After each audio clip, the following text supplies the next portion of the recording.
It has a KT17 in it. It's supposed to run, actually. Has quite the unit for the lifting. They have electric over hydraulic.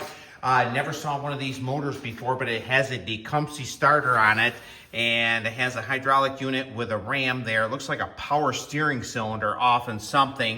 It had a snowblower on it. I'm going to show you that in just a few seconds. This is just a plain KT17, so hopefully it's supposed to run. We'll see. Came in with a set of weights. Here's the 450 snowblower that came in with it. It looks like it's hardly ever been used. It came out of Erie, Pennsylvania.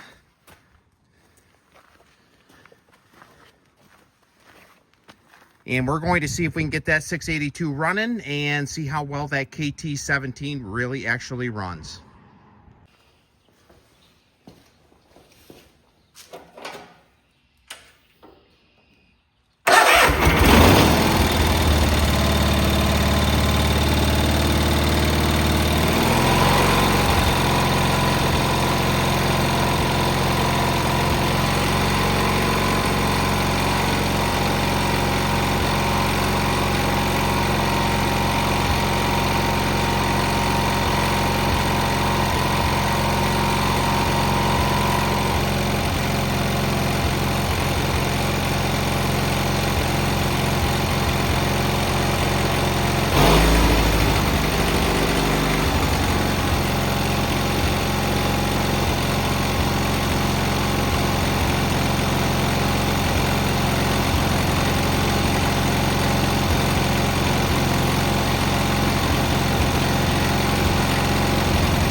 Pretty happy with it. It works really well. If somebody knows what that cylinder is off from, it's some type of power steering, because them are definitely power steering lines right there.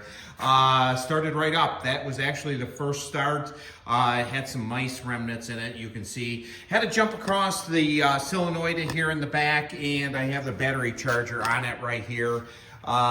This machine here is actually, I believe, that's a good running KT17. So stay tuned. We might do some projects with this machine right here. You don't usually get a KT17 in that runs this well. So I have an extra wiring harness, so that's no big deal.